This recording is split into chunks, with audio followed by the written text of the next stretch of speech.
Better, yeah.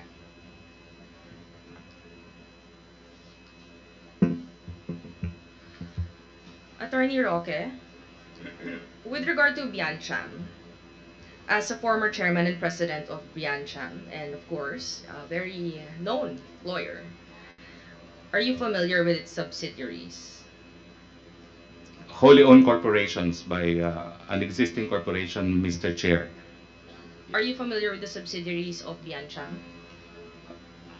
Yes, Mr. Chair, I am familiar with subsidiaries of Biancham. What are these subsidiaries?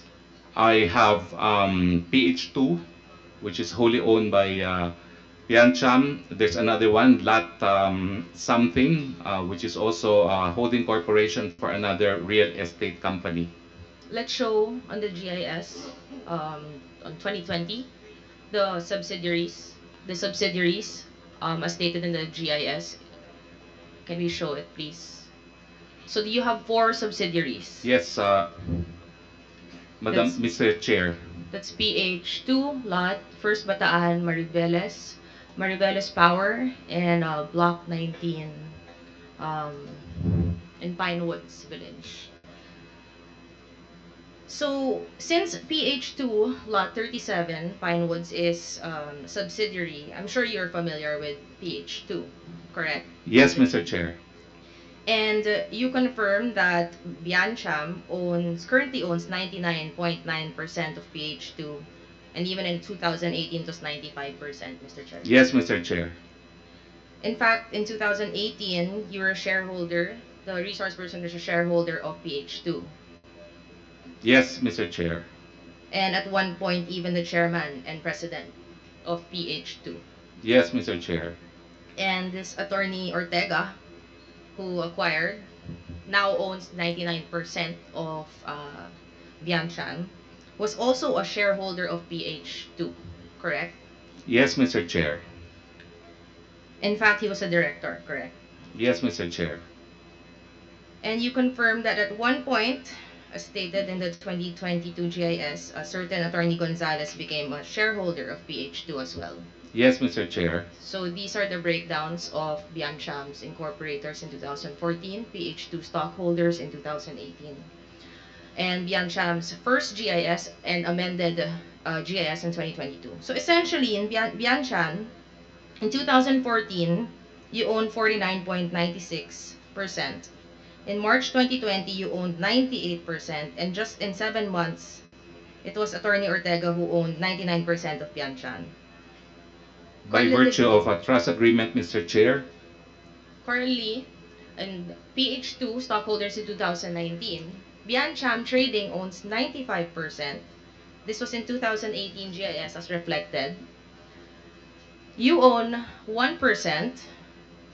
Attorney Ortega owns 1%. And a Attorney Gonzalez later on owned stocks in PH2. Is this correct? That is what the record says, Mr. Chair, yes. So essentially, the the shareholders of PH2 and Biancham are almost the same. It is 100% owned, Mr. Chair, by Biancham, except for the nominal shareholders to complete the minimum of 5 incorporators and directors, which was then required by the Corporation Code. So the resource person is saying it's essentially owned, Mr. Chair. Let's just put that in record. Currently, Mr. Percival Ortega, as established earlier, has a 99% share in Biancham. So, and he's the current chairman and president. This is He correct. holds almost all the shares now in trust in behalf of all the families subject to our settlement, Your And Honor. one of the shareholders is also a certain attorney Butuyan. Yes, he was my law Yuan. partner for 30 years or so.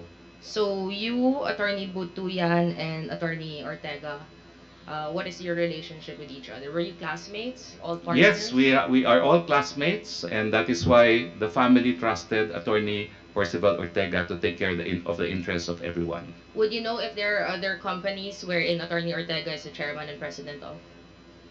I know he sits in some other companies. And who is reflective of the true beneficial owner of Biancham? I'm sorry, The Mr. Chairman. true and beneficial owner of Biancham. It is my family now. Actually the biggest shareholder of Biancham now is my aunt, who invested the most in the real estate project in Bataan. But as I said, my aunt had just passed. The biggest shareholder, even She is, because she invested the biggest amount of money in the real estate transaction. So her name would be reflected on the beneficial owner form in the SEC documents. Not yet, because in the beginning, she made me sign a loan agreement, and then later on, she changed her mind that it will be hers. She changes, so I just Not comply. yet. So meaning, or currently, you're the beneficial owner. Well, in our trust Yes or agreement, no lang, Mr. Chair? no, Your Honor. Right now, the beneficial owner is still the estate of my aunt, who owns the biggest share in the land transaction in Bataan. Mr. Chair, since the beneficial ownership form is submitted naman to the SEC, may we require that the beneficial ownership form be submitted to the committee?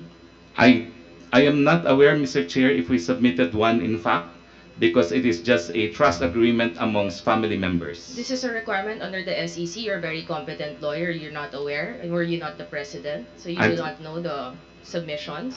I'm sorry, Mr. Chair, I'm not a specialist in corporation law. That's why I have to hire But other you were lawyers. the former president and chairman of Biancham. Yes, Mr. And you Chair, were not aware but of the submissions? it's a dormant company for all intents and purposes. I am not a specialist in corporation law. It's a dormant corporation right now. How so? It's a holding corporation because it only owns title to raw land. It has no commercial activity other than holding title to raw land currently. So, Mr. Chair, may I move to get the beneficial ownership form, if there is, from the SEC or from Mr. Roque if he finds out? Mr. Chair, I'm not aware I actually filed because this was 2020. But if we need to file belatedly, we will file belatedly. But right now, I am not aware if we in fact filed that with the SEC, in all honesty. And earlier, the transfer of the shares of stock to Attorney Ortega was through what mode? It is a trust agreement whereby he agreed to be a trustee for everyone in my family. And you have a copy of that trust? I committed to submit a copy already of the trust agreement. And currently, are you in the process of buying back or any plans to buy back your shares in Biancham? Yes, we are in the process of finalizing so that I can buy back shares not in Biancham anymore, because pursuant to our reorganization, Your Honor, that is what I meant, Mr. Chair, that it has become too personal. It has nothing to do with Pugo, but I will continue. Pursuant to our plans, we are segregating now assets which my wife acquired during our marriage and assets which I co-own with my relatives, siblings, including my aunt. So we have formed a new company. It has just been formed Mr. Chair, I was just simply recently. asking if he's in the process of buying back shares in Biancham. I'm not asking for his history or what his plans in life. We are in the process, Your Honor, of me relinquishing all shares to Biancham. Okay. Can we move on to another subsidiary, another subsidiary? First, Bataan Maribeles Holding Corp. In 2017, you were a stockholder of Biancham, correct? Yes, Mr. Chair. In fact, you were the president, correct? Yes, Mr. Chair. And you were also a board member. Yes, Mr. Chair. So you will be aware of the transactions entered into by Biancham, correct? Not Biancham. Sorry. Are we talking of First Bataan, First Bataan, Mr. First Chair? Bataan. Yes, Bataan. well, insofar as it is engaged in land banking, yes, I was aware of the land banking activities of the company because that's the only thing it has been doing. But as well as the Biancham activities, since you were also the president during that time. There was no commercial activity, Mr. Chair, for Biancham because Biancham merely invested in the land banking activity of First Bataan because And- the family investment is under the name of Biancham in First Bataan. So this investment that you're stating in 2017, is that the reason why there is a subscribed and paid share of 35,347 shares in the amount of 35,347,000? Yes, Mr. Chair, that was the initial capital contribution of my family in the land banking activity. And in the AFS in 2017 of Bianchan, there's a net loss of 254,347 with assets of 1.5 million in cash with no liabilities. So paano nagkaroon ng purchase? It was in the form of, as I mentioned earlier, in the beginning, my aunt treated it as an extension of a loan. So it was an advance from my aunt, which I thought would redound already to my name. But in the end, she said, no, until you actually pay me, it will still be mine. So Mr. Chair. these were in the forms of cash advances to purchase the land. Mr. Chair, maybe may I move that we get a copy of this loan agreement because we are Oh. circling back to this loan from the aunt, which, well, she's not here anymore. She's not here anymore. She has passed, And- so we cannot obviously ask and questions. the loan was not in writing, but it was recognized in my SALN as an obligation to How my aunt. convenient that the loan was not in writing, Mr. Chair, and going back to a loan agreement, and we can't even know if the loan agreement really did exist between two persons when the other person is not here. So we're just going to rely basically on a loan agreement you're stating, going back to this by your own word. Well, Mr. Chair, I guess we go back again to the sale of our real estate property in 2017 and the fact that we started investing in Bataan in 2018. So it was really in conforme with instructions of my grandfather, when you sell some of my land, you buy new land. Mr. Chair, so we go back to this whole thing. No, we'll just look at Bianchan being a stockholder again of FBMHC First Bataan. And alarmingly, this was valued at, it was paid at 35 million. And at this time in 2017, what was your job at that time? If you can repeat. I was presidential spokesperson from, no, I was congressman from June 2016 until November of 2017. And essentially, if we look at the table of the First Bataan, again, Biancham holds about 49.99% of First Bataan. That is correct, Mr. Chair. And the other major, can we show the table, please? Secretariat, can you 12 please show the slide. table?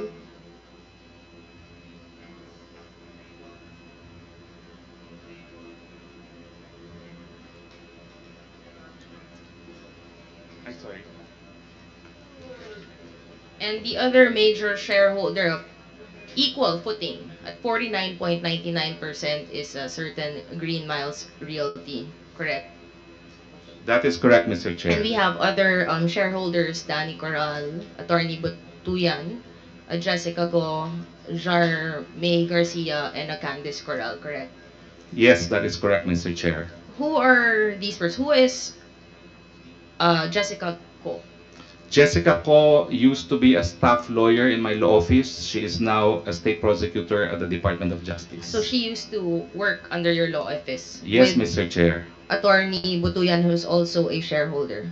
A nominal shareholder to complete the 5 incorporators and 5 directors then required. And who is Zarmay Garcia, An associate lawyer who has since passed.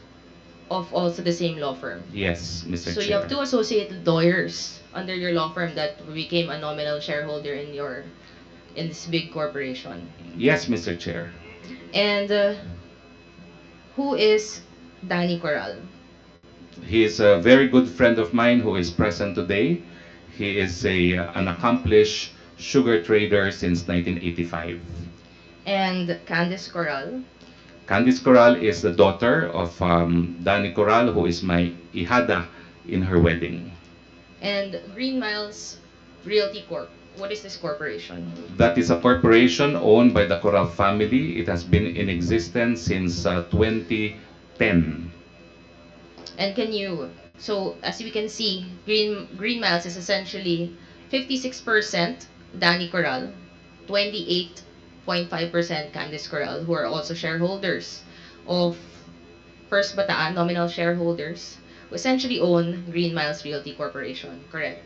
The plan originally was it was going to be joint venture between Biancham and the company of Danny Coral. And can you explain your working relationship since you're both in equal footing, Biancham and Green Miles, in terms of transactions, in terms of the corporate operations and whatnot? Well, we are very good friends, and in the beginning, we intended to invest only in 90 hectares of property, and we had a consolidator by the name of Attorney Carlos, no, Anselmo Carlos. After transacting the first 90 hectares, he offered to expand the area to 200, and after the 200, Ms. Attorney Carlos passed, but the other landowners in the area offered to sell their properties. But I told my partner, Danny Coral, hindi ko na siya masasabayan. And I could only invest on behalf of Biancham up to 95 million. And this project the one in Mariviles? Yes, that is in Barangay Biaan, Mariveles, Bataan. And the total hectares, land area of that is 421 hectares. We have confirmed the total area is only 310 hectares. 310 hectares. And what was the plan for the development of this area? Well, we submitted a feasibility study to the Freeport Authority of Bataan. It was supposed to be mixed use, and the original plan was it was going to have an LNG, a liquid natural gas power plant that would then power manufacturing facilities that we hope to attract in that location. And that is why we located in Mariveles, because it is where the Freeport Authority of Bataan was located. And I'm also a native of Bataan. So I really wanted employment for my home province of Bataan. You mentioned originally. So what is the plan after that? If it was originally that, gas, I think? What did you Liquid say? natural. Liquid natural gas. The Russian invasion of Ukraine happened, and although we were able to enter into 2 memorandum of agreements with very big companies, one local, one Japanese, the plan to build an LNG plant was not feasible because the invasion of Ukraine caused LNG prices to increase, and the cost of electricity produced by LNG depends 70% on the cost of LNG. So we had to abandon the LNG, although we had 2 memorandums of agreements with very big and prestigious companies, and we have since focused on possibility of solar instead of LNG. As a former presidential spokesperson, no, you're of course always interacting with the media and you're aware of the current news, especially during that time, correct? Especially when I was spokesperson, but there was a gap. I was spokesperson for 11 months and I was spokesperson for 1 year and 2 months. Why is that? Because in 2019, I resigned to run for the Senate but had to withdraw because I had developed a heart condition.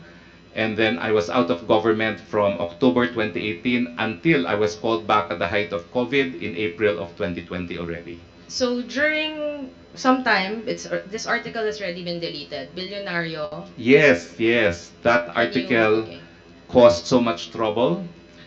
What we did was we submitted, Mr. Chair, a feasibility study for what we had intended to do in our project in Bataan.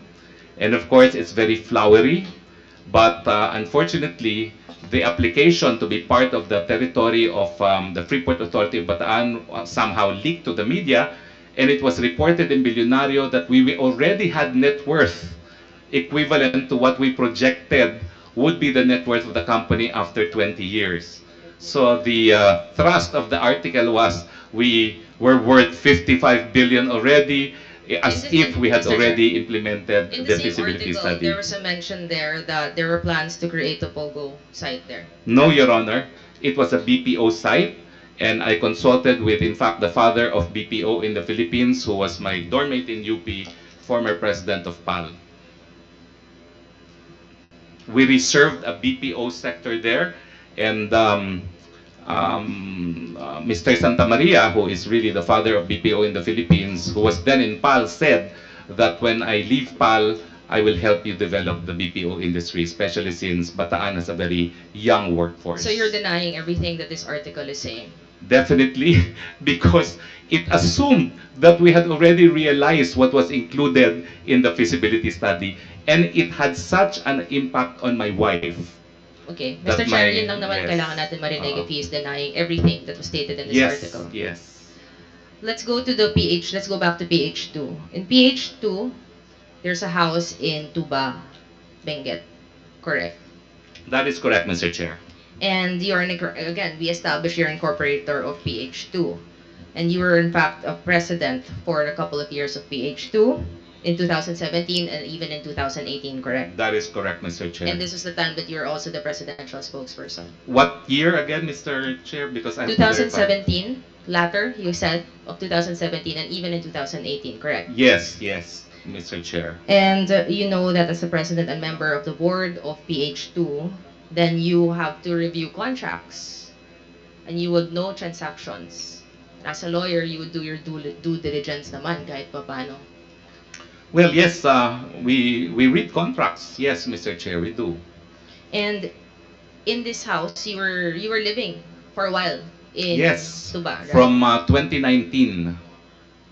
And this house is essentially you were leasing this house. PH2 was leasing this house, correct? In the beginning, no. I lived there while recovering from. Mr. Chair, we're just if we're not asking in the beginning, is it sometime it was being leased to someone? Yes, it was leased at some point after I resumed my obligations or my work as presidential spokesperson in 2020 April. Kindly wrap up, Yeah. Congresswoman Nograles. So, are you familiar, of course, with a certain Wan Yun? With a One certain name of individual called yes, named Wan Yun, she was a lessee. and a person of interest in the investigations of Lucky South 99. My lessee who signed the contract was not a person of interest. It was another person who became a person of Who is interest. this person? I do not know the name So because you did not do due diligence on the subleasing of your supposed lessee? I was not aware that that person was there. I did my due diligence. In fact, it was a very long time before we agreed. If you did your due to lease diligence, the why did you not find out who was leasing that certain property? Because I only studied the person who wanted to lease it, and that was the person who signed So the you lease were not contract. aware that he was subleasing it to a certain Sun Liming. He was not. I was not aware. It was not allowed. But are you familiar with Sun Liming? No. Sun Liming, it's in the news naman, he is currently in the Interpol red notice. So he was the one, and he said that he is leasing this house there. And you were not aware at all? No, I was not, because my lessee was a different person. He was a lady who was a single lady, because we asked her to submit her ACR to prove that she was in compliance and she was not an illegal alien and that she had an NBI clearance as well. Okay. And in 2020, again, you were no longer a stockholder of PH2, and at the same period, no longer a stockholder of Biancham, correct? Yes, that is a result, Mr. Chair, of our reorganization arising from my wife's insistence that she did not want to be involved in any of my business undertakings anymore because she could not stand the lies that was printed by a tabloid online. So in summary lang, Mr. Chair, I would just like to show a summary of maybe the ownerships that we've established today on Biancham Holdings and Trading. If we can show the last slide, please. So we have Biancham Holdings and Tradings that we've seen the connection with PH2 Lot 37, which Biancham owns 99.99% of that. Na ito nga yung bahay na um, in Tuba, Benguet, where we see it was leased to Wan Yun, who apparently subleased this to Sun Liming, were both connected with Pogos. Um, may We also have the connection with First Bataan, Mariveles Holdings Corporation, which you said that there's this land nga in Mariveles. That even if you're saying BPO siya, BPO can actually be a term naman na POGO operations pa rin naman to, which this is why we are investigating on these illegal POGOs and these illegal um, businesses running in the guise of a legal corporation or legal operations when hindi naman pala, no? Which Biancham owns 49%, almost 50%, and another is owned by Green Miles. Na alam naman natin may partnership ang Green Miles with Biancham also. So all of these, Mr. Chair, I just want to rebut what with due respect to the resource person na walang kinalaman ng mga pinagtatanong natin sa Biancham at yung family holdings nila sa iba't ibang mga corporations na nakita naman natin subsidiary naman ng Biancham. That seems we have to dig deeper on the connection of the resource person with the connection also of some individuals and the connection of Pogo as a whole, which is part of this, what we're discussing anyway, Mr. Chair. With that po, Mr. Chair, I end my questions. Okay, thank you, Congresswoman Nograles. In fact, just to add a little, uh, add a statement on the premise made by Congresswoman Nograles.